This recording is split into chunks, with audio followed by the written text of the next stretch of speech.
All right. Welcome again. We are almost at the finish line. We can see that there's a few documents completed, some are in progress, and we're now back as the document controller. And so the document controller is going to, the files that were just completed to be sent for construction, they were approved by the project manager, which is what we've seen in the previous session, which means that the document controller now needs to assemble that transmittal package so that the files can be sent out. All right, so let's take a look at where we're at. So let's take a look at the activities, the team actions for Janet.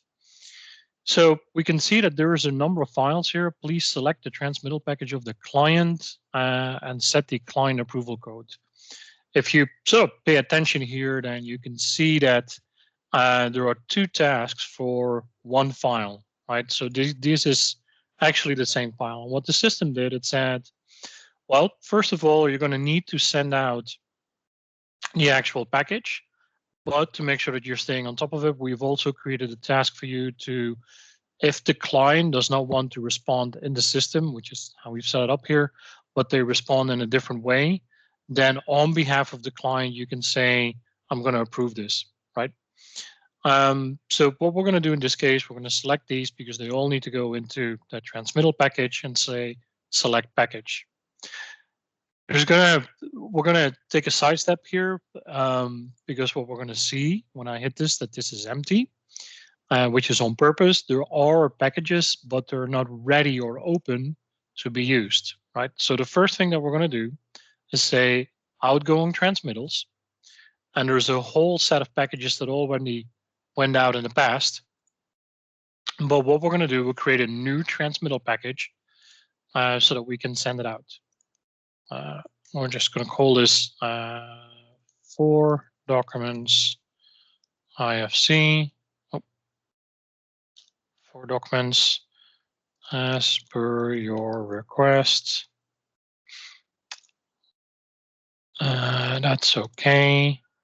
Due date is the 25th. The reason why this is that by default, when a transmittal package is created, before it physically goes out, the system will generate a preview. That preview can be approved or rejected by a project manager or some other designee, and then it will actually physically go out. The incoming transmittal number allows us to link this package to any type of package that you've received from the customer or from a vendor, if you would send this out to a vendor. And so that makes it a little more flexible. Let me hit next. That will actually generate an empty package. So if we open up that package, we're going to see a similar item here, but just with the fact that it's now empty, right? So let's go. We have the empty package, and now we can actually fill that up with some information. We do have now an additional task. Please upload files and submit for transmit. So what we can do in the first place, we're going to select these four, and now we can place these into the transmittal package that we just discussed. So that package is now available. It's package number 4. Hit confirm, which is actually going to now fill up that transmittal package so that we can use it. On top of that, what we also have, and this is a bit of an important concept here, what we're going to see in a second is that those files will be entered in the package here. But on top of that, I have a manual file that I would like to include that needs to be part of this package as well, right? So we're going to take this extra file, drag it in here, and I'm sure if we hit the refresh button, here we go. So here's some files that we created that were generated and went through the full system. And here's a document that I just literally drag and drop because it needs to be part of the package as well. What I'm going to do, I'm going to hit quick edit because the discipline here is manual, equipment file, no equipment number, there's no source, VW252 range. Okay. So with that, we've added one additional file. I didn't take that. Let me do that again. It's equipment, document type, equipment.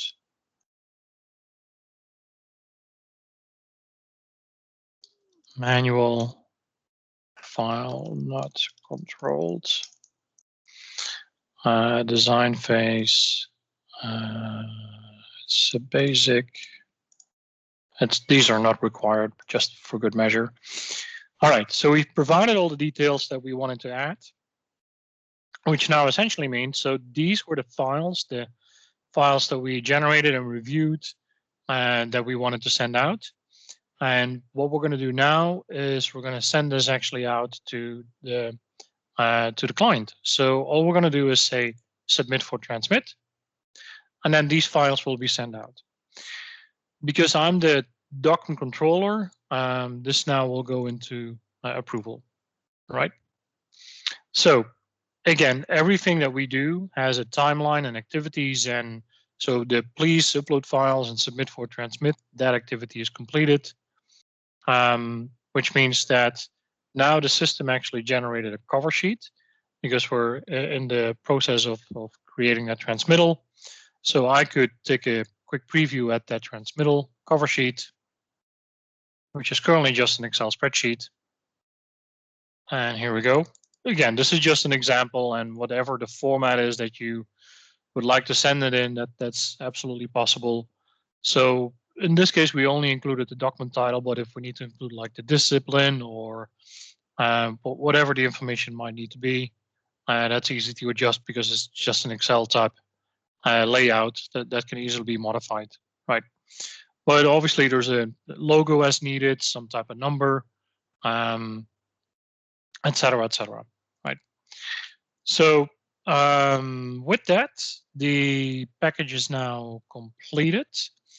The status for approval, and that kind of closes out that particular activity. So if we go to the team actions, then we can see that the transmittal activity is gone, which means that we're left with the set the client approval code. And so in the meantime, so the client received that email with the files attached. And now what we're going to do, the client responded to us and said all the files are approved. I'll actually make what we're going to reject one. So all these files are approved and the other one is rejected. So these are all accepted. And this one is not accepted, but this one is rejected. Because what that will do, this will force for that third one that the last one that we selected, that will actually force a new revision number. So that will have it to go from revision 0 to revision 1. All right. So let's take a look at where we are with the conclusion of our project. All right. So there's quite a few files that are being progressed now. Approved, but there's a few still that require approval, but those will be approved in a few seconds as well. What we can also see now is that for this file, because we had rejected one, we stay in the same reason for issue, so we're in the same lifecycle stage, issue for construction, because that's where we send it out as. But we now have a revision 1. And so if we take a look at that file just for a second now, this is an empty package that is now back to there needs something to be submitted to keep track of it. But if we take a look at all of the different revisions, right, we have one revision that was IFC, which was AC3, which means rejected. And we have a response, and we can take a look at the details of this file to see the full audit trail of what happened. So it was started, it was uploaded, we had a review, we jumped from DIC to IFC, then it got approved by the project manager, document control placed it into a transmittal package, and then what you can see is that document control received the response code of rejected from the client, which I can see here. We didn't place any comment there, but obviously that would make sense to do that if there's any comment, right? And if we go to the current revision, we can see that there's now an empty sort of audit trail that shows us that will show us the new progress of that file. So let me jump back to the previous revision, because we can also take a look at the detailed tasks that were, these are all the new tasks, okay, that were done. The other thing that you can see here is that this file was actually sent out with this particular transmittal package. So if I click on this link, you can see that this is the transmittal package that was sent out. There is an automatically generated number, and we can see that there's a manual file that was simply uploaded and generated with it. And you can see the various details of those equipment. All right. Now let's take a look at the progress report. Right. So we can see that for now everything seems to be on time, which is good news. And we've only looking at the ones that tasks that are still open. We can see the revision one that we just generated, revise and resubmit, so that's good. But if we take a look at all of the activities, right, we're going to see that there's a whole list of activities that went on for this to happen, right? So we can jump into document control, all of the activities, start, due dates, when they were completed, the outcome, who was responsible for it, all of that is available. And I can actually jump to a very specific revision, a very specific task of that file to find out the detail. All right. Let me see. So if we go back to our document dashboard, we can see that a lot of things are now completed. Some were too late. And again, these were too late because we had an originally planned date. Right, so if we, as an example, if we take a look at not this file, I think, let's go to the ones that were assigned to Brian, I believe. And if we take a look at the properties here,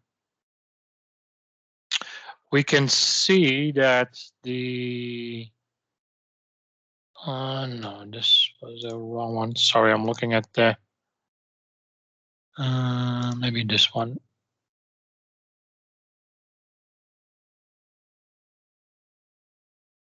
Okay.